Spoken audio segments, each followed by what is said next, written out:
We got you. We got you. Okay, we are now live, so please go ahead. Good evening, ladies and gentlemen. My name is Robert Brown, and I'm proud to be the president of the University of West Los Angeles and your host and moderator for this outstanding Black History Month panel and presentation. This panel presentation is presented by the University of West Los Angeles as part of our commitment to provide the highest level of academic program to the greater Los Angeles area. UWLA is composed of a law school offering a Juris Doctor degree and a business school offering undergraduate and graduate degrees in business and organizational leadership. We are accredited by the Western Senior Association of Colleges and Universities. We have campuses in Los Angeles and the San Fernando Valley. Please check out our website at uwla.edu. Now, let's get our Black History Month panelists for this evening. Let me introduce them to you. We have an outstanding group of panelists that represent the early history of Black civic and legal achievement in Los Angeles and the nation. Let me introduce them to you. They are the Honorable Yvonne Braithwaite Burke, Esquire, Attorney Paul Hudson, Attorney William Hastie, and Dr. Roland Jefferson. Let me give you a brief bio on each of them. The Honorable Yvonne Braithwaite Burke. She is the first African-American woman elected to the California Assembly, the first African-American woman elected to U.S. Congress from California. In 1973, she became the first Congresswoman to give birth and be granted maternity leave while serving in Congress. In 1984, she served as vice chair of the Los Angeles Olympics Organizing Committee. Honorable Ms. Burke served 16 years on the Los Angeles Board of Supervisors. In 2012, President Obama appointed her to the Amtrak Board of Directors. She graduated from UCLA with a bachelor's degree in political science, and her law degree is from USC. She was among the first Black women to be admitted to the University of Southern California, where she earned her J degree and passed the California bar in 1956. Supervisor Burke's accomplishments are legendary. I will not attempt to elaborate on them at this time, and it would take up the entire program. However, I must also tell you that she was my inspiration and mentor for becoming a lawyer, and I've known Yvonne Burke almost my entire life. Yvonne, I owe you so much professionally and personally. I want to thank you. She is also the wife of Bill Burke and the mother of 62nd District Assembly member Autumn R. Burke. Yvonne, welcome this evening. Well, thank you for inviting me. It's our pleasure to have you. Let me turn our attention to Attorney Paul Hudson. Paul Hudson is a partner and co-founder of Seed Collaborative, where he co-leads the organizational development and equity practices. His organizational development practices focus on nonprofit mergers and collaborations, and with development and implementation of financial sustainability initiatives and plans. Paul is the former chairman and CEO of Broadway Federal Bank, a certified community development financial institution that serves the needs of low to moderate income communities of color in South Los Angeles. He has served as chairman of the Los Angeles City Community Redevelopment Agency, president of Los Angeles NAACP, and he has been on the board of the California Community Foundation, the Los Angeles County Metropolitan Association. He earned his bachelor's degree and JD degrees from UC Berkeley. Mr. Hudson, thank you and welcome this evening. Thanks, Bob. Next, we have Attorney William Hastie. William Hastie IV has lived in the Virgin Islands, Philadelphia, and California. He attended Amherst College and graduated from Berkeley's Bolt Hole in 1971. Bill is licensed to practice law in California and Pennsylvania. He has been a law professor, sole practitioner, a general counsel, a pro tem federal trial commissioner, a co-founder of the first Western public interest law firm, a senior government official, a management consultant, and managing partner of what was the largest minority-owned law firm at the time, Arnell and Hastie. He was also the organizer of the Elephant, a national partnership of 145 lawyers and 6 minority-owned law firms.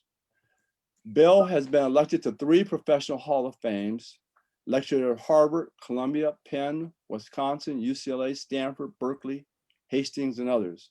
Bill, how come you haven't lectured for UWLA? He has helped launch 4 major minority law firms, development programs, and 3 national minority law firms.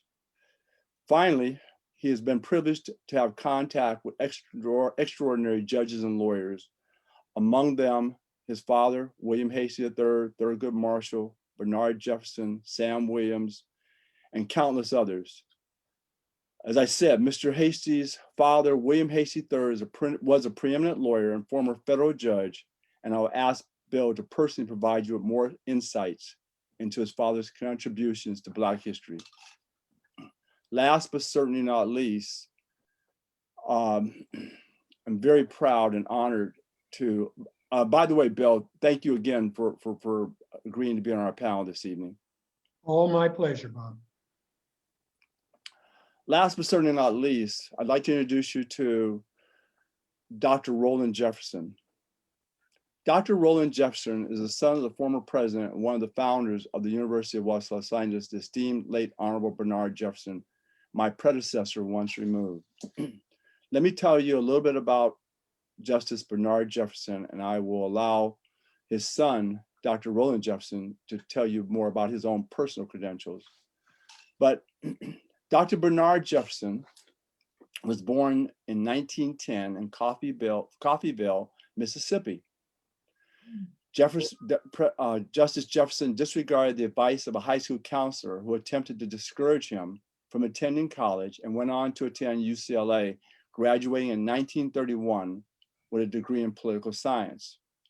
Justice Jefferson then attended Harvard Law School, graduating cum laude in 1934. He later earned a Doctor of Juridical Science in the field of evidence from Harvard in 1943.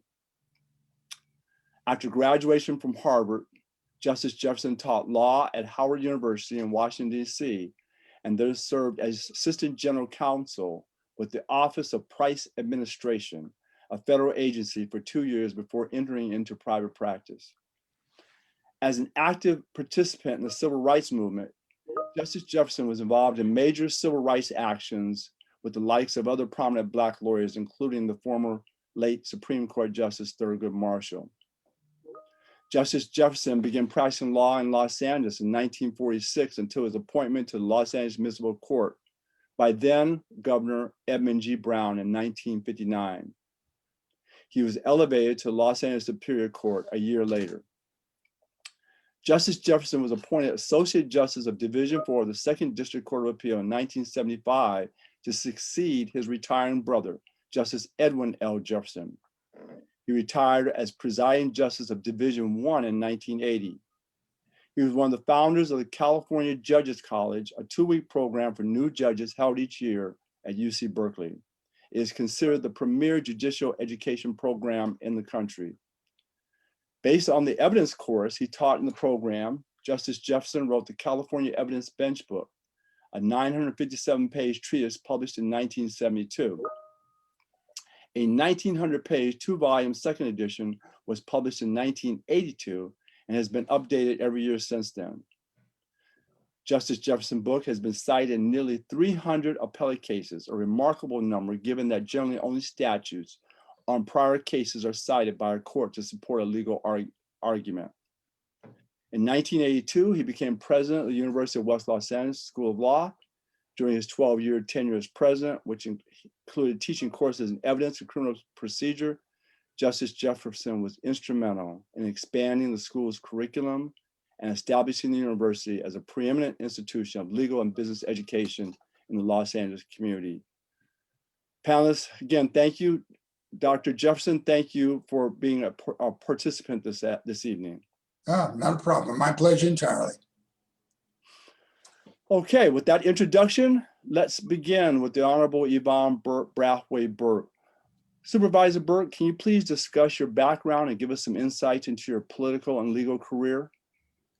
Well, I was born in Los Angeles, and so all of the names of the people that are here on this panel are very familiar to me. And not only their names, but their histories and their contributions and how they made it possible for so many young people today to move into the legal field. My own background was, of course, I grew up in Los Angeles, went to Manual Arts High School, fortunate enough to get a scholarship to Berkeley, and then eventually went to UCLA, ultimately graduating from UCLA in political science, and then going on to USC Law School. I really look at the fact that we have so many women lawyers today, and I'm so proud of the fact that we have women lawyers who are moving up into the judiciary and who are making such kind of a participation, and I have to tell you, I cried when Kamala became the vice president, because as far as I was concerned, this was something that I never believed or dreamed could happen. And I think the thing that we say today, as we see young people in the law who are moving into so many different areas, taking on responsibility, taking positions in corporate America, the universities, it has been it's a thrill for all of us and a great source of pride. My experiences, and I'm sure it was the experience of many of those on the panel, is it wasn't always just roses. It was sometimes difficult. But of course, I was very fortunate. My experience in USC was a very positive one, and I was able to participate there in moot court. I was a moot court panelist who competed with other schools throughout the United States, and I had that opportunity. But that's just the bottom. Today, we see greater opportunities for young people. When I joined a major law firm, Jones Day, there were no women, African-American women, who were partners.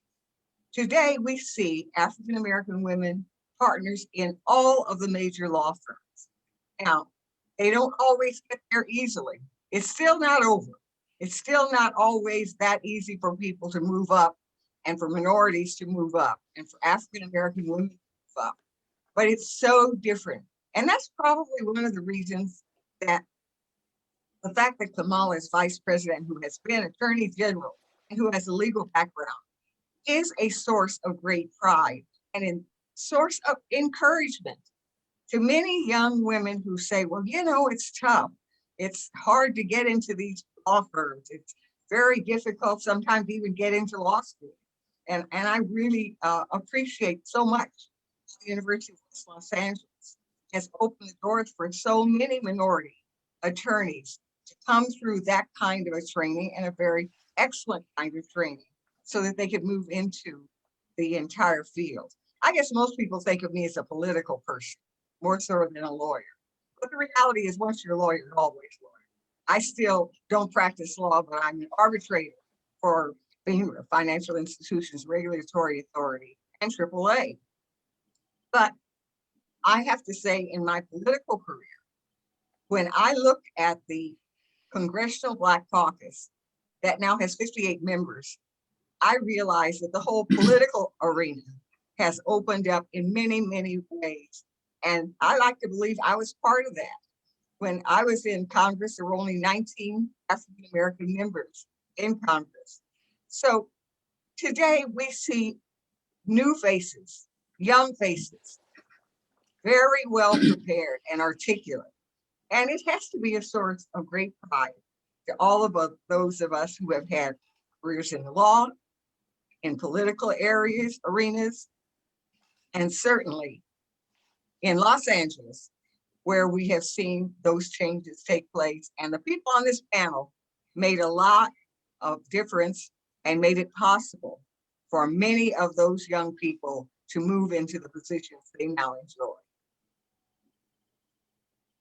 Thank you, Yvonne. Thank you. Thank you very much for those comments. Gosh, I have so much I want to ask you, but I'm going to go to the other panelists and then come back to you, okay? But thank you very much for those opening introductory remarks. Paul Hudson, please, your background and a little bit of your insights. So I'm going to start with a note to the moderator. Introduce Yvonne Burke last, because everybody's accomplishments after Yvonne. I mean, like, what I've been playing around compared to Yvonne. It's like, you know. We all have cumulative. Yeah, I know. I can't think of one thing I'm the first of. Oh, I was the firstborn in my family. That's what I was. So my professional career and my accomplishments, I mean, I've worked very hard, but I stand on the some broad shoulders. And I think it's important to talk, and particularly during Black history, to talk about ancestry legacy and how people before us laid the pathway for all of us. So my dad's dad came from Louisiana to Los Angeles. He worked his way through college as a bricklayer, building buildings on Wiley campus. Came here as a dentist and formed the NAACP, was active in civil rights, and then started Broadway Federal Bank. But beyond that, he was a major player in politics in LA and was kind of a port of entry for Blacks migrating from the South and particularly Louisiana to Los Angeles. And my dad grew up in Los Angeles, Tuskegee Airman, a lawyer, police commissioner, and also president of the NAACP. So there's this thread that works through our family of kind of community, give back to the community, hard work. So my career followed theirs. I'm a lawyer, past president of NAACP, and ran the bank that my grandfather started along with my mom's dad, who is a well-known architect here in Los Angeles, Paul R. Williams. So I think the common thread is hard work. The common thread is giving back to our community and trying to move the ball, so to speak, in terms of wellness and health of African Americans, particularly here in Los Angeles. I'm going to stop there. Thanks, Paul, but you're being way too modest. Okay. If for those viewers out there, if you really want to know the history, early history of Afro-American people in the city, you really need to do some investigation of Paul's grandfather, in particular, H. Claude Hudson, and also his father, Albert. They were just giants in terms of the early days of Black history in Los Angeles, and their commitment and the sacrifices that they made to really establish in Los Angeles, you know, a platform for all of us to then attempt to become the professionals that we are today. Paul, I happen to know, and I was very fortunate. You know, your father and I, we became very good friends. He was always a big supporter of mine, and both professionally when I practiced law and as president of the University of West LA. And so, you know, I happen to know him quite well. And the great thing about him was that as great as he was and as great as the legacy of your family, you know, a lot of people don't know Paul Williams and what his contributions are to this city. He was always very humble and very modest. You know, he was always very welcoming. He made you feel comfortable. You know, he didn't, you know, like Yvonne, you know, that they always made you feel like, you know, you were a peer, even though we really weren't. But in any event, thank you, Paul, for.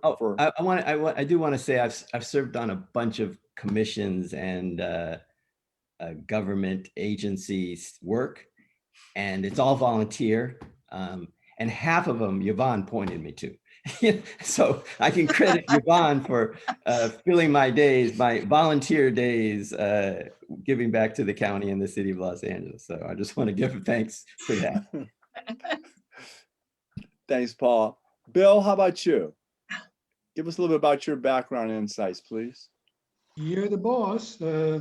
First, I'm privileged and grateful to be here with old friends like Paul, who's a neighbor and who I've known since he was in law school.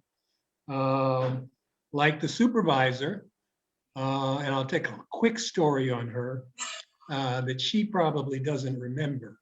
When I was in law school in the 60s, I joined a radical group to go up to Sacramento trying to engage in bail reform. And one of the people we targeted in this adventure was Assemblywoman Yvonne Braithwaite. And she listened to us, spent a lot of time with us, made us feel very comfortable, but there were forces that were operating against us. The bail bond industry was very important then, it still is today.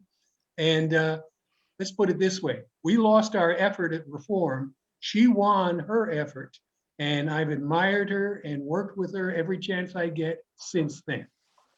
The other thing, in addition to winning, I would years later, I'll probably talk about this later, in connection with one of the firms that I was very much involved in, actually partner with Yvonne's firm in doing all sorts of intriguing bond pursuits and bond representations. I did not know until this event Justice Jefferson's son, Roland, but I did know him because I'm an admirer of his novels.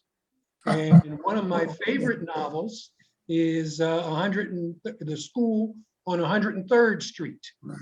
So I thank him for that and all the pleasure that he's given on the writing side of his career. My pleasure. Sure.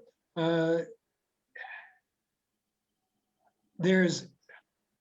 me say one other thing in terms of this initial. I am in California in part because of my father, Judge Hastie. When I applied to law schools, I applied to 5 schools, and one of them happened to be Berkeley. And I didn't really expect to come to California, but I got this magnificent letter back from a faculty member at Berkeley, whom I did not know it at the time, was the first African-American faculty member at one of the major law schools. And he wrote to me encouraging me to come to California, that it was an opportunity that I could not pass up because he knew that I had been accepted. Well, I did come, and unfortunately, he had serious health problems and was never really able, John Wilkins was his name, and was never really able to teach me except in that one letter that I still have, that one letter that I received from him. And he died a couple years later. But that's why I came east and gave up the luxurious, self-satisfied West, the luxurious, self-satisfied New England and East. So I'm going to say. Thank you. Thanks, Bill. Bill, talk just for a second about your father and the notable achievements of him, just for a second and at the outset. Because I know we're going to get into so much here, and I just don't want to lose that piece of it. No problem. I'll tell you some things about his career that are remarkable and are little known. He couldn't go to law school because he didn't have any money. So what did he do after he graduated? He took a position teaching in a black boarding school in New Jersey. And he worked there for 2 years. And that's how he saved up the money to go to Harvard Law School, which had accepted him. But this wasn't the day when they were giving out scholarships to people the way you can now get them, and even if you have to pay them back later.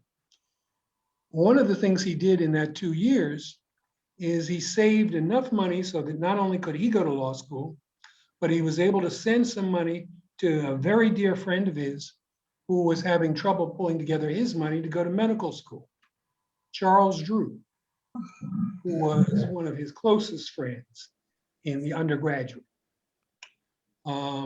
Second thing, when my dad first got into federal employment, it was with the Department of Interior during Franklin Roosevelt. And he and a buddy of his, who also was part of this group of young blacks that Roosevelt brought in, decided that they were going to do their own form of integration. And they went down to the cafeteria of the Interior Department and sat down to eat lunch. Those cafeterias were not integrated. And he and Bob Weaver sat in there, and the staff ended up serving them. And the Secretary of the Interior at that time, whose name I cannot recall, forgive me, ended up laughing about it and proceeded to order the integration of that cafeteria and the others in the Roosevelt administration around Washington followed. That's just a little tidbit, sort of thing that's not going to make the history books. Wow, thanks, Bill. Thank you so much. Dr. Jefferson, how about you, sir? Okay. Interestingly, although I never had much of an interest in law, I've heard all of these names because I heard them from my father when, over the years, even though I was not in the field of law. But I'll get into that a little bit later.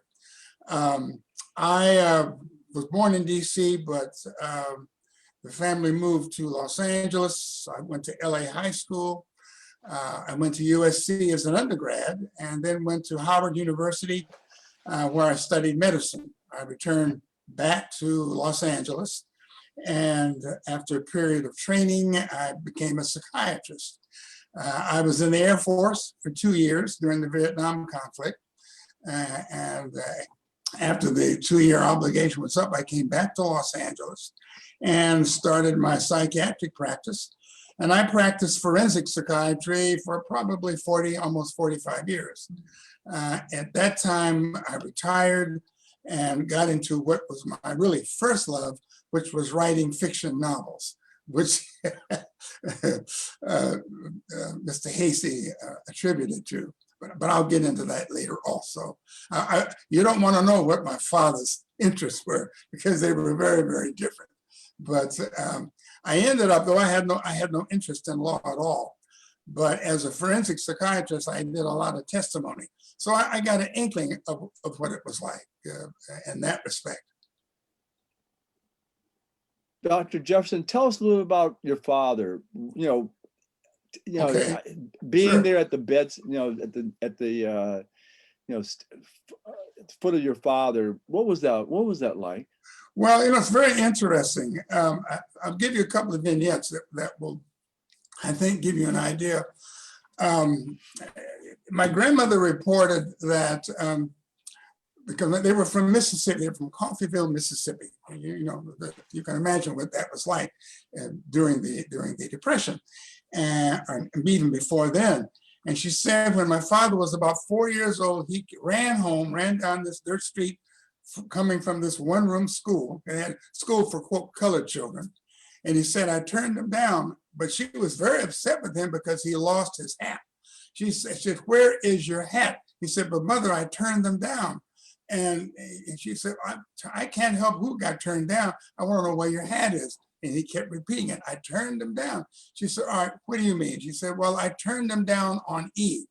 And she said, what are you talking about? I said, well, the teacher asked a question and nobody in the class knew the answer but me. And at that point, she realized what the reason he was so excited.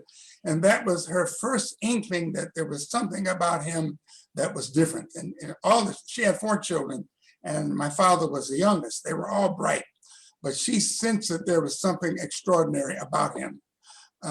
Fast forward. I was in high school or first year of college. I don't think he'd become a judge yet. And I was pre-med and I had to take this math class. I hated math. And I guess it was trigonometry or calculus. And I was really behind. So my grandmother says, well, ask your father. I said, grandmother, father, there's a lawyer. He didn't know anything about math. She said, ask your father. I said, well, all right. So I told Papa, I said, I'm having all this trouble with math. So he says, all right, well, he set aside an evening and he said, well, let me see your math book. So the math book was about 270 some odd pages to it. And he said, well, go in the back room there, go in your room and listen to that rock and roll music that you like. I mean, that was his attitude because he loved opera. That was the only kind of music he liked. So he said, I'll let you know, I got to go through it. I haven't looked at this. So he called me back into the room in about maybe 20 minutes. He says, okay, well, where are you having trouble? I said, at the very beginning. And I was only into about 10 pages. So I said, well, let's take a look at it. And he pulls out this long yellow legal pad. And so he says, all right, well, let's look at, went through the first chapter. And then he says, and you know, in the back, you do this, this, and this, and go in the back and you have the answer. So I looked in the back and sure enough, that was the answer because those math books had sample problems. So we went on again and he said, well, let's go to the next one. And he's working out the problem. He says, well, now look in the back and see if that isn't the right answer. Sure enough, that was the right answer. And he says, all right, well, let's do another one. And this went on and it became apparent at a point that I was really no longer in the room. He was having fun with this because he had memorized the book page by page, all 280 some odd pages. You know, who does that? I mean, because he would do problems and he wasn't showing me the yellow pad anymore. He was getting it was a game to him. And he would say, well, look in the back and look on page so and so on. And remember, you go 3 paragraphs up, 4 lines down, and doesn't it say so-so? He'd memorized every single page. And that was the first inkling that I had of how really extraordinarily gifted he was. Well, that didn't follow me. And so I never really asked him any more questions. He said, well, do you understand? I said, oh, sure, Paul, I appreciate it. I had no idea what he was doing. He wasn't teaching me anything. The ironic part about it, and you had mentioned when he was at UCLA, he always wanted to be a teacher. That was his desire. So he finished up at UCLA summa cum laude and was ready to start teaching. And Ralph Bunch came to him. And Ralph Bunch said, well, when are you going to? He said, well, I want to become a teacher. He said, no, he says, we need young Black lawyers who are bright. Let's see if we can't get you into Harvard.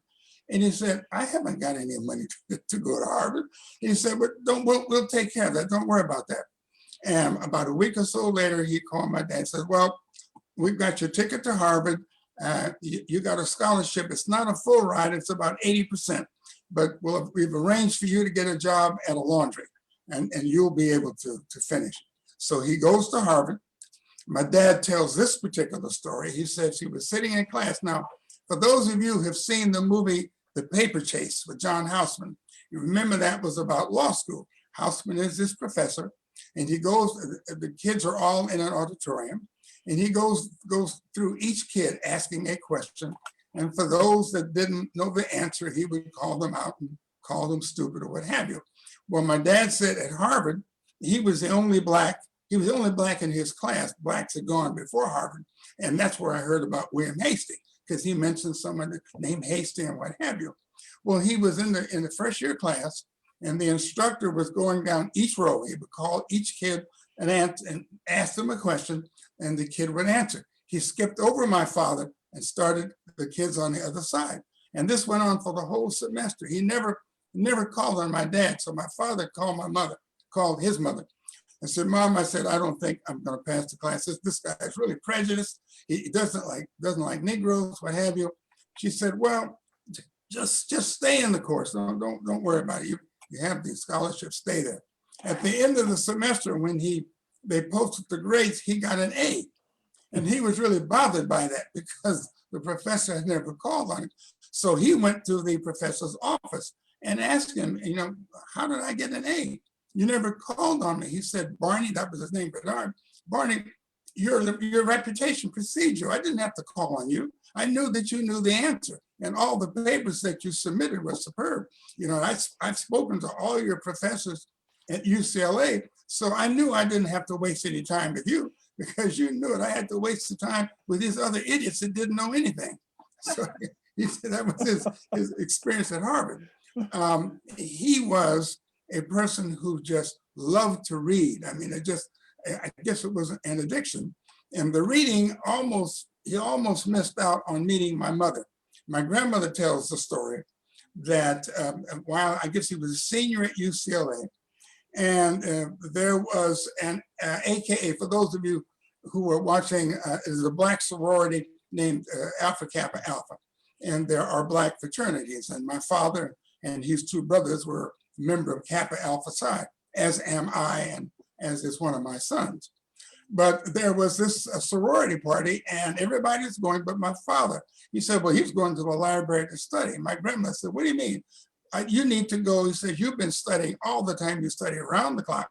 You need to go to this party. He said, I can't be going to a party. She said, well, if you don't go to the party, I will lock you out and you will not be able to get in. And he said, are you serious? He said, absolutely. So he goes to the party. Fast forward about 6 or 7 hours later, he comes back to the house and he wakes my grandmother up. Mother, I've met the most wonderful woman in your life. Her name is Yvonne Spratlin, and she is from Denver, Colorado. And I said, I'm really going to follow up. My grandmother just said, she just sort of smiled. So I never knew it. She knew she was going to be there. But at any particular rate, I'm the product. I'm the only child they had. But he married her, I guess, shortly before he went to Harvard, because they moved to Washington, D.C. So that's a kind of interesting story about him. Briefly, and because this relates directly to the University of West LA, my mother passed in 1946 unexpectedly from medical complications due to a pregnancy. They were planning to come back to Los Angeles because he'd been teaching at Howard University ever since he graduated from Harvard. He had taken a job at the OPA during the war, but he still taught. Well, a year after her passing, he came back to LA. And something very interesting, once he was established and what have you, James Nabrit, who I guess was the dean of the law school at Howard, came back. This was in the 50s, I was in high school, came back to recruit my father to come back to Washington to teach in the law school. And he said, I can pretty much guarantee you'll get some kind of federal judgeship. But my dad said, well, he asked me what I thought about it. I said, well, I'll go with you, Pop. Wherever you want to go, it'd be great. He said, well, I haven't decided yet, but he decided not to do that, not because of any particular judgeship, but because of something else that was happening.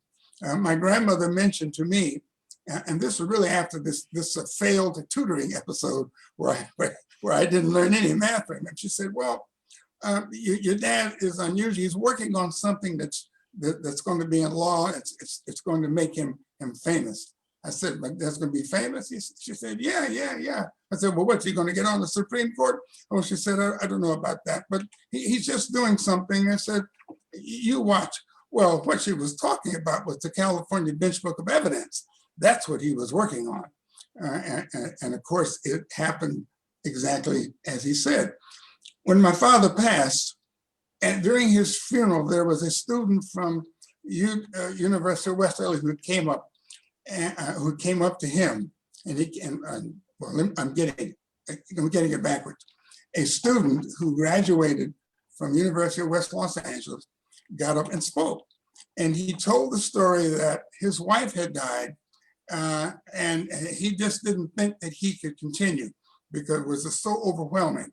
And my father told him, he said, listen, you will get over it because the same thing happened to me. And he said, so you will get over it. So that was the kind of makeup that I got from my dad. Wow, that's phenomenal. Thank you so much for sharing those insights. Thank you. Okay. Yvonne, let's go back to you for a second. You were the first woman in the California Assembly, first Black woman in the California Assembly, first Black member of in U.S. Congress. Tell us the background. How did that happen? Well, when you get to the issue of how I got in the Assembly, I was working with Sam Williams at the McCone Commission, investigating the cause of the Watts riot. And we were making analysis of a lot of things.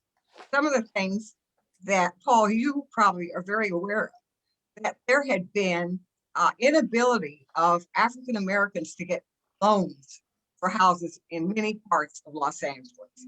And when we looked at all those numbers, we started realizing exactly to what extent there was a maintenance of African Americans, even though we've had the wonderful decisions to provide for no restrictive covenants for Lauren Miller, a person that we all admire.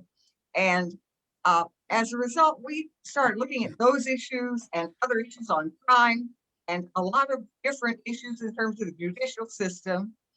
And as we're sitting in this little room, we were all working as attorneys for the McCone Commission, McCone being the CIA director, and there were any number of very distinguished members of this commission. We were attorneys.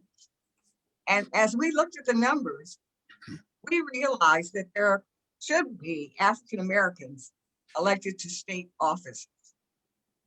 And those numbers, we said, well, how do you get there? Well, it just happened.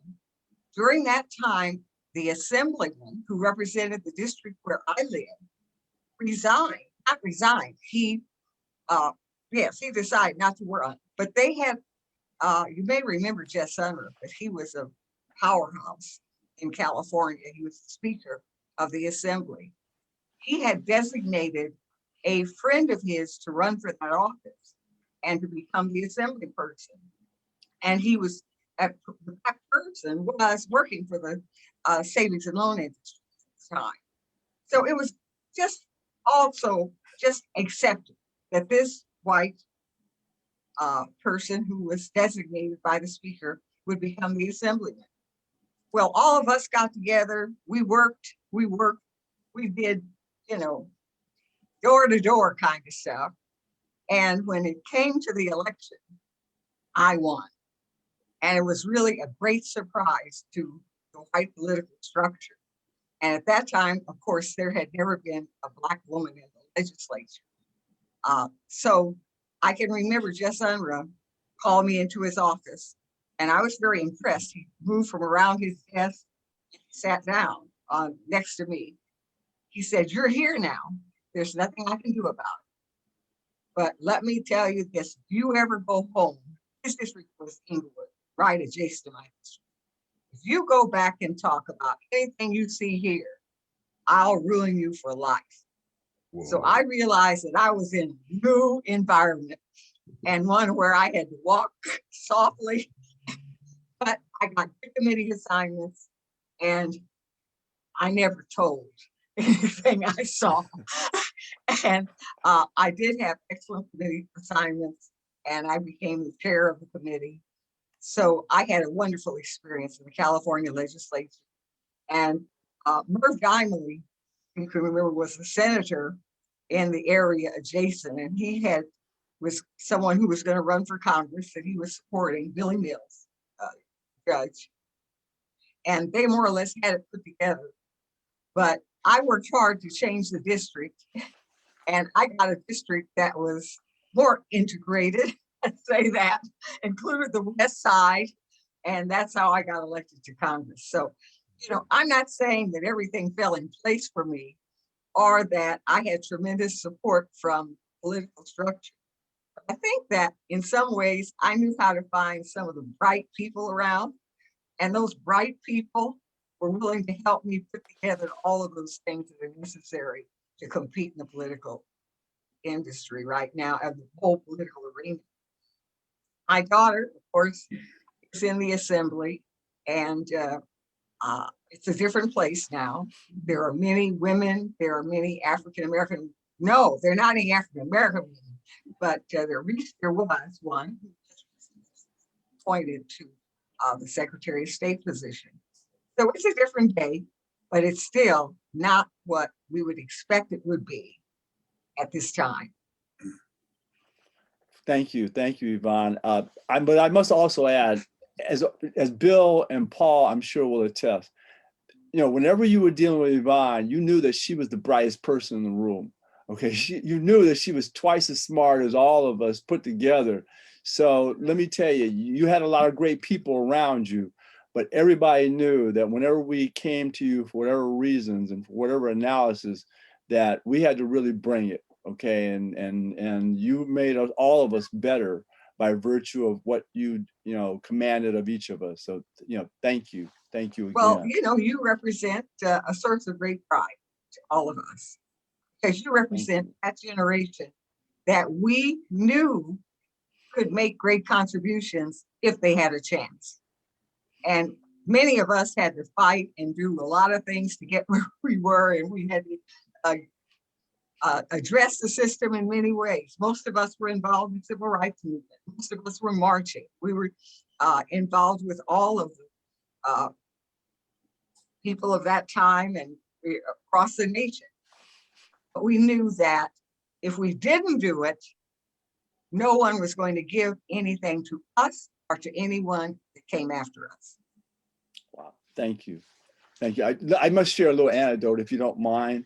So when I was at UCLA Law School and I was a second-year student, and we had a program, and I called Yvonne. I said, would you mind coming to UCLA and, you know, speaking at the program? I don't know if you remember, this is, you know, it's many, many, many years ago, but Yvonne came, and I had the privilege of escorting her that day. And I just felt my confidence just shot through the roof. You know, I was able to escort Yvonne Braithwaite Burke, and everyone looked at me and, you know, really was so envious of the fact that I had this personal relationship and professional relationship with Yvonne Burke, and that we could have her come to UCLA Law School and talk to, you know, the Black Student Union at the time. It was just, you know, uplifting for all of us.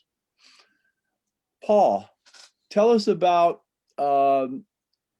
how and why Broadway Federal Savings and Loan was created. You know, what was the impetus for that? Why did your grandfather decide he wanted to take that on? Yeah, I'd be glad to. Before that, though, I want to put in perspective Yvonne going against Jesse Unruh. It's like Barack Obama going against the Clintons times 10. That's how uphill it was for Yvonne to go against Jesse Unruh. I mean, Barack was going against the Clinton imagery, the Clinton money, the Clinton connections, the same thing. Yvonne is huge that she beat Jess Unruh. That's like, but I'd be scared though when I got to this. So Broadway Federal Bank. So Yvonne referred to restrictive covenants, and restrictive covenants had the effect of locking African Americans into segregated neighborhoods. And then those neighborhoods were redlined, which means you just draw a red line around that neighborhood and you couldn't get loans. And that was true for the FHA, which was a federal program designed to help folks, particularly men coming back from the war, to get a home. And as you all know, that first home is your foundation for building wealth. If you can't get that first home, and so the bank, my grandfather and about 9 other community leaders pooled their money and formed a charter so that African Americans would have a place where they could get loans for homes. And it was hugely successful because there was this pent-up demand. There was no supply. And so Broadway was really instrumental in opening the doors to home ownership for African Americans in Los Angeles in 1947. Wow. Thank you. Thank you. Bill, give us some insights. You know, you and I labored a long time in the early 90s trying to get minority law firms hired by some of the major corporations. You know, you were the leader of that. We all kind of stood by your side and in your quest. Tell us about that, Bill. You know, tell us about the early days of practicing law and trying to build law firms that stepped outside of what was typically the realms of the day for Afro-American law firms and really trying to transition into the business representation world. Happy to, Bob. And let me say that, let's call that step 2. And I'm going to answer your question. Step 1, we may or may not have time for. In 1983, I was approached by Jesse Arnell, who was extremely well known as an All-American basketball player, pro football drafted player, who was also a Black lawyer. And I knew him in Northern California, and he wanted to form a firm. We did. And we decided we were going to try and create a Black business firm because there were so few of them around. And what we did was we sort of compiled our various contacts and started beating on doors. And a lot of those doors only opened a little bit there. You can see me a little bit for us to stick our noses in and no further than that. But some of them were opened more. And we worked out some fairly compelling routines in talking with people about why they might want to consider a firm like ours. Now, we may have fudged a little bit in the sense that many people didn't realize there was just the two of us. We would grow over the years as we did this until we were eventually something like 50 lawyers around the country in 6 different offices. And then through other combinations with other firms, we literally created a partnership of firms so that we had some real heft to our legal practice. Like I told you before, combining with Yvonne's then firm in the area of bond law. And what we did was, in addition to trying to convince corporate America to consider minority-owned firms, we also were trying to convince government to consider minority lawyers, because that did not always happen. It was always, for many years on the books about these opportunities, but the reality was a little bit different. And we had some successes. And part of the reason why I think we had some successes, Bob, was because of some of the incredible programs that were launched in the 80s and the 90s. And I give credit to the National Bar Association, the Black Bar. I give credit to the American Bar Association for what was called the Minority Counsel Program and programs in the States. And the one thing that one of the things I contributed to this process is I knew how to work a room. And I went to conferences Like no other, by the way. day after day, meeting people, talking to them, listening to their complaints, holding up the ones who wanted to quit. And as time went on, we began to develop some momentum. And there were firms, there were Black-owned firms, in the case of the ABA program, minority-owned firms that were starting to grow.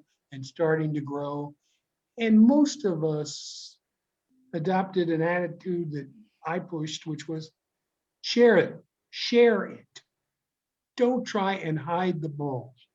If you know about something and it's going to be in a city where you're not operating, or for some reason you don't have capacity, call up somebody else who's in that city. Tell them about it. And whether or not they bring you in, that's a separate question. But that's the way it worked. And I went through so many conferences, Bob, and I'm talking about NBA, ABA, state-run conferences over that period, about 8 or 9 years. But we minority lawyers around the country were able to build up some real momentum. That was the secret: sharing it, passing on information, and not looking too narrowly at what we were doing. Wow. Thanks, Bill. I remember those days. If you remember, you walked into our offices at Brown and Collette in Culver City. And, Brown, Collette, and Bryce, as I recall. That's right. That's right. That's right. Many years ago. Dr. Jefferson. Oh, by the way, our time is running close, just about running out. We've probably got about another 15, 20 minutes. And obviously the time allotted does not do justice to the wealth of information that this panel can convey. So I'm going to prepare you for your last questions, and then I'm going to turn to Dr. Jefferson. But the last question I'm going to ask each of you to expound upon, right now, there's such a focus being put on Black Lives Matter and the now changing of attitudes towards Afro-Americans and addressing the systemic racism. You folks were on the vanguard of starting that process and laying the foundation for it. I'm going to turn to you in a second and ask each of you to give advice to this next generation based upon what we've been through, what you have been through individually, collectively, as a legacy. Share with them what you would about, the issues that we're now facing, and hopefully how we're ultimately going to overturn the systemic racism that you folks started addressing many years ago. With that said, that's going to be the next question. But Dr. Jefferson, tell us just a little bit more about some of the notable achievements of your father when he was put on the federal bench. I'm sure you were aware of it. How did he notify you of the fact that he had been appointed to the federal bench? Oh, I read it in the newspaper. Well, because like I say, he really was off into a world, all his own. We were certainly aware he was being considered, but I actually read it in a newspaper before he had a chance to let me know. And he was very sort of nonplussed about it. I mean, he enjoyed that work. But let me tell you what he enjoyed most of all. When he retired and he got to teach at University of West LA, he was positively giddy, and that is not an exaggeration. Now that's one where I got the phone call from him. He said, I guess what he said, I'm going to be teaching law. He said, I've always liked to teach. And I said, well, go right on. That's wonderful.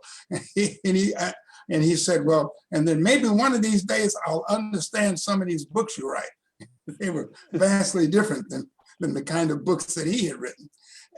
But he absolutely enjoyed that. I mean, we would talk sometime, and he would talk about some of his students, and it would relate to when he was teaching back at Howard and what have you. I mean, he really enjoyed that, because that was what he had always wanted to do. If he'd never become an attorney, he would have been just as happy teaching, and because that was what he had planned to do. And I remember once that I had a patient, and she was suing a city or something, and I had to go in. I was one of the psychiatrists that had examined her. And so, when they call witnesses up, each side has to try to check the credibility. And the side for the city got up, the attorney, and began asking me questions. And he says, Jefferson says, are you by any chance related to Judge Bernard Jefferson? I said, yes, I'm his son.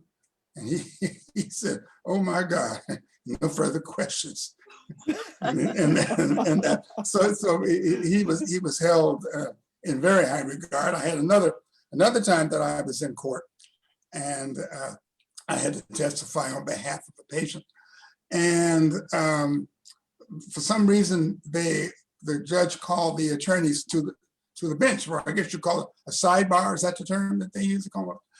And they talked for a while, and then when they got through talking, they came back, and whoever the patient was suing said, we're withdrawing all of the charges and what have you. And so afterwards, I asked the attorney, I said, well, what happened? He said, because there was something in your father's bench book of evidence that we pointed that they hadn't realized. And he said that solved the whole case right then and there. So I gather, I've never read it, so I gather it is an extraordinary document, but I'm not a lawyer, so I'll have to leave that to other people. Dr. Jefferson, I must ask you, there's a rumor that, as you know, Barack Obama was #1 in his class at Harvard Law School. But there's a rumor that your father possibly was also #1 in his Harvard Law School class way before Barack Obama. Do you have any inclination or knowledge about that? And I'm sorry, repeat the question. You're asking, was he #1 at Harvard? Yes, in his Harvard Law School class. No, I asked him about, that's interesting. I asked him, we were looking at his credentials, and I said, I said, Pop, did you graduate summa cum laude from Harvard? He said, no, I graduated magna cum laude because I had to work. Because he had to work. He had to work those 3 years. Damn work. He had to work at the laundry for those 3 years during that period of time.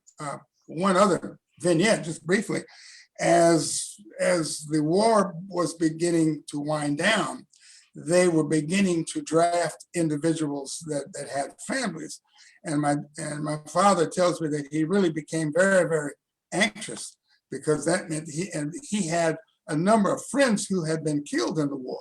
So he was very, very, very anxious and fearful that they might call him up. And he said, if I have to go to war, I will not survive that. But the war ended before that particular thing happened. So he got out of that at all. But he was very, very apprehensive. And that's the first time, he ever talked about really sort of being scared and what have you. The only other time was when he went back to Harvard to get his SJ, his Doctor of Juridical Science, and he left his wife, my mother, in Washington, and he was apprehensive and anxious, not because he was at Harvard, but because he was missing his family. And he said, I think I got a stomach ulcer worrying about you and your mother. I said, well, what you can do is just take some Tums for the tummy. He laughed about that, but that was something that he was concerned about.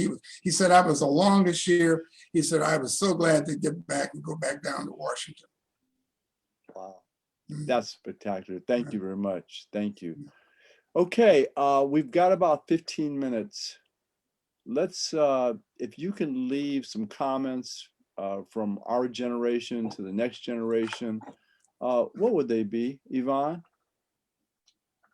Well, I wish that I could give some kind of comment that would really give some understanding. I see today is very difficult. I know that we have achieved so much in terms of the law and rights and people moving upward in business, in everything. But I'm very troubled because I feel that there is still a tremendous resentment of African Americans.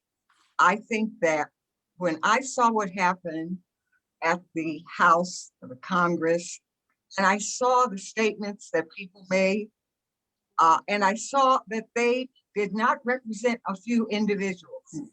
I felt that they represented a whole movement of people that as we move up, they see that we are taking away from their power, their control. And I'm very troubled by it. I say that we cannot allow ourselves to be destroyed or dismayed by it. We are going to have to accept the fact that everything is not going to be easy. And for the generation, as I talk to my daughter, who is a legislator, I recognize, I want to tell you, I called her the day after the events in Washington, and I was troubled. I was afraid of what would happen to her in the Sacramento Capitol. And of course, they had people armed around the and security. But I had to say to her, take your license plate off your car. Be careful. And I want to tell you, I am concerned. I'm concerned that as we have power, there is such resentment by those who believe we have taken that from them. Actually, we haven't taken power from anyone. We have simply moved into the middle of our society, and we've all worked very hard to make a contribution. And I hope that somehow there is an understanding that what they say, can't we all get along? The fact that we achieve does not mean that someone else loses because we move forward. The fact that you have an additional African-American person in Congress or in business should not in any way be considered taking away rights from others. I'm concerned about it, but I think we have to have an educational movement to explain and to communicate with people who believe that as we've moved up, we have prevented others from surviving. I believe we can get over this, but it's not going to be easy.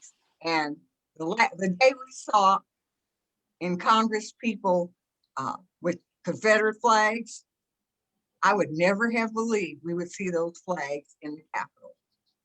And I hope we never see them again. But I know that it's not going to be easy for this whole generation of young people who are achieving so much that they somehow have to communicate that we're all working together and it's not a competitive society. It's a joint society to achieve strength in this country.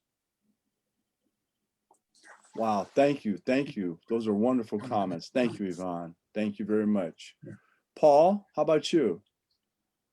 When I thought about this question, there's an expression that comes to mind. It's pay it forward.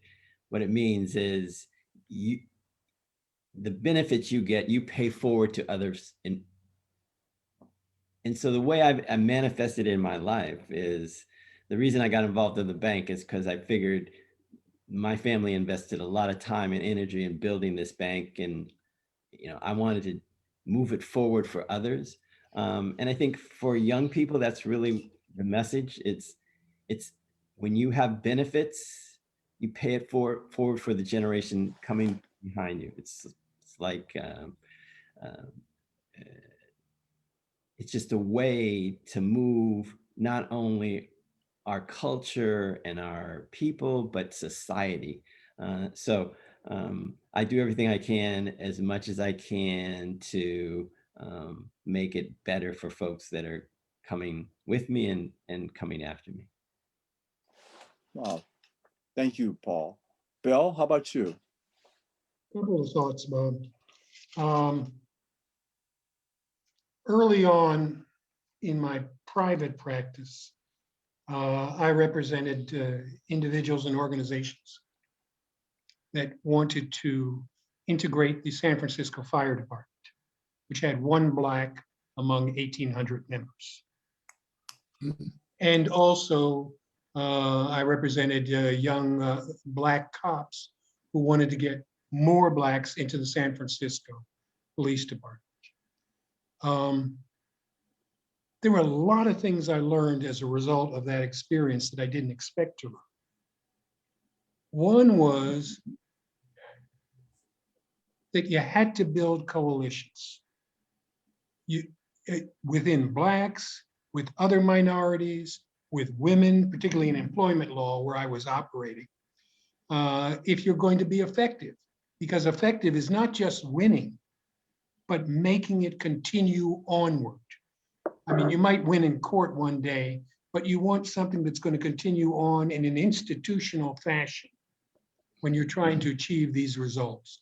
And while I was talking about employment, promotions, treatment on the job, it also applies in general to integrating our various parts of society.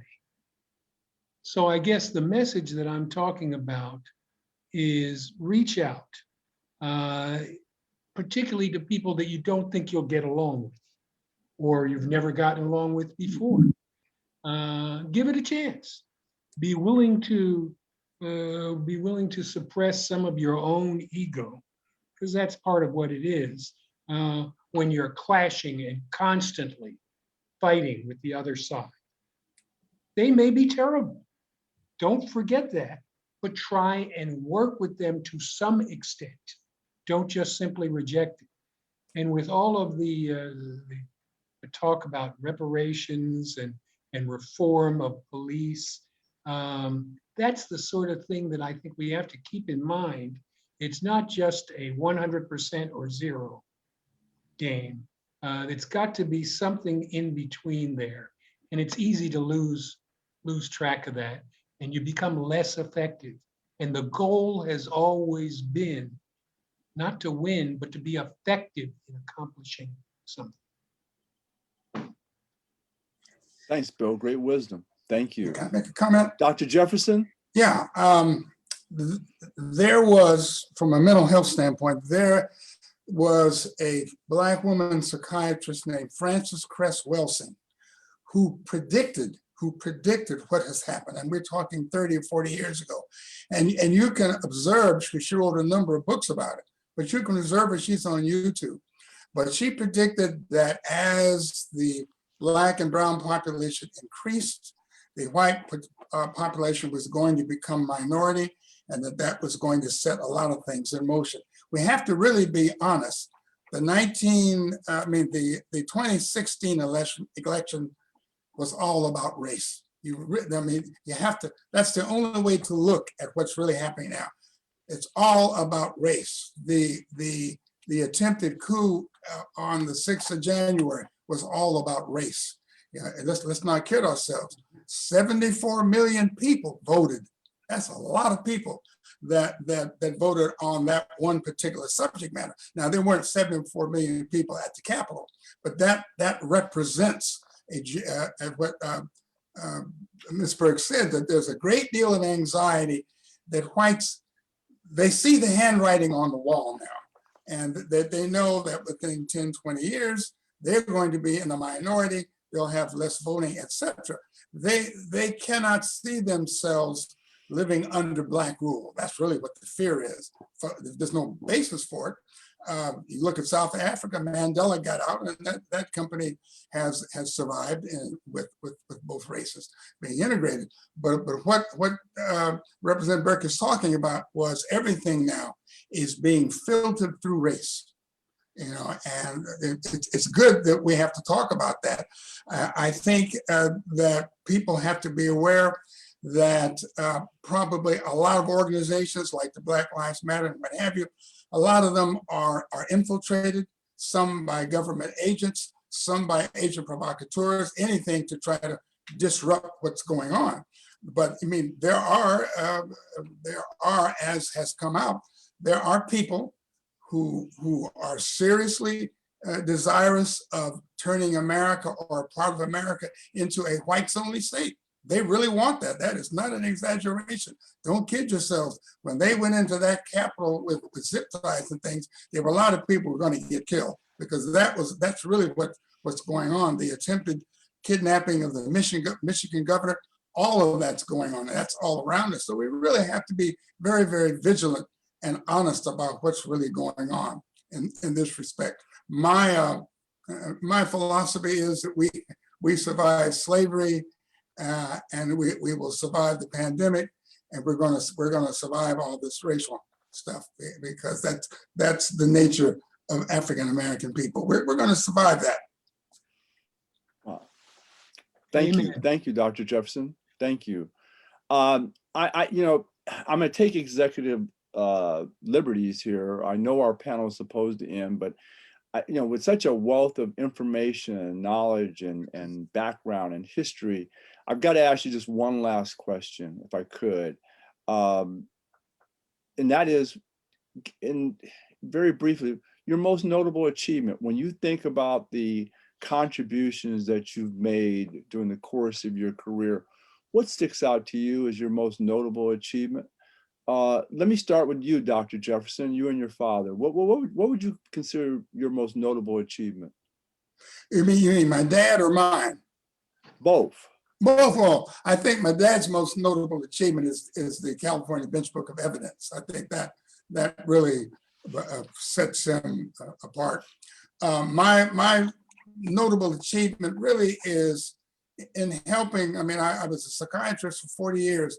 In helping African Americans view themselves positively, helping African Americans have a sense of self and what have you, and helping them through crises that they might not ordinarily survive. I mean, I've helped people who wanted to be suicidal and homicidal and things of that type, you know.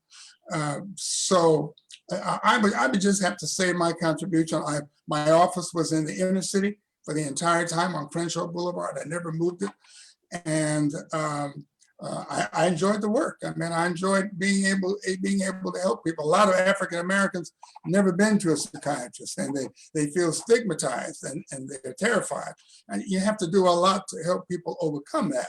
And then once that happens, it's nice to see people who are healthy and who are going on about their lives with really good mental health. I mean, I enjoyed that. So I would have to say that would be perhaps my greatest contribution. Thank you. Thank you. Bill, how about you? It's a tough question, Bob. I think the thing that I'm probably proudest of, and I don't know whether it's my greatest achievement or not, is what we did in the 80s, well, in the late 70s, 80s, and 90s in terms of government and law firms. In terms of government, you know, I was part of the Brown administration, and there were just some incredible changes that we were able to implement in terms of state civil rights activities, in terms of disabled access, environmental law. I mean, the list just goes on and on in that period. And then afterwards in private practice, the things that worked out that had impact for lawyers of color in California. I'm particularly proud of that. Thank you, Bill. Thank you. Paul? I like to think my greatest accomplishment is still in front of me. So, but you know, I think of it in micro accomplishments. You know, thousands of micro accomplishments, micro benefits that I've been able to provide over the course of my life. So, yeah, I'm still looking for that major accomplishment. I'm still young. Got it. Great, great, great. Yvonne, you were LA supervisor for many years. You saw the makeover of this whole city. What do you consider your greatest accomplishment? I think that really my greatest accomplishment has been for people to look at me and say, you know, you can't be discouraged, you gotta try. And probably some of my accomplishments are best in those instances where I was not successful. I ran for Attorney General, and I think that opened the door. And I think Kamala's the first one to say at one time she had my picture in her office because someone had to lose for someone else to gain. And I see my accomplishment, and it's for not just African American women, white women, many of them who say, you know, I feel a little bit more confident in trying to do something because I know at least one person or a group of women, our whole tradition of women now, were willing to take the chance. And in fact, even in terms of being willing to have a child when you're in Congress, and I was the first woman in history to have a child while they were a member of Congress. Today, women do it all the time, and they say, well, it's nothing. Well, it's not nothing, but they're willing to do it.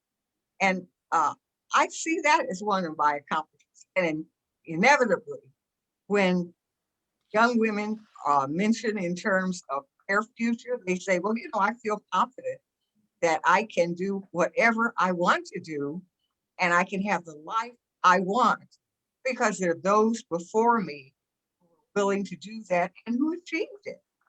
And they didn't end up being totally destroyed. So I guess survival, the fact that I survived, is probably the greatest contribution I've made. And I'm very proud of it. Wow. Ladies and gentlemen, this is going to conclude our panel presentation for this evening. I'm sure that, like you, I've just really enjoyed this conversation, these insights. This has just been outstanding. We didn't have enough time, I think, to fully explore all that the people in this panel had to contribute. But I just want to thank each and every one of you. Yvonne, Burke, thank you. Paul Hudson, thank you. Bill Hastie, thank you so much. Dr. Jefferson, thank you, sir. I really appreciate your insights this evening. I think that my most notable achievement is knowing you folks, being able to call upon you as friends and colleagues over the years. That's what I like to think. And I'm so happy that I was able to make this phone call and bring us all together for this evening. I'm certain that our audience really enjoyed this experience. So thank you. Thank you to our audience, and look forward to seeing you all sometime soon. Take care. Thank you. Take care. Sure. Mhm. Bye-bye. Be safe, my friends. Be Thank safe. you. Thank you. You will. Bye-bye. You Thank will. you. It's All right. good to see Bye-bye. you, all of you. Thank you. Yeah. Likewise.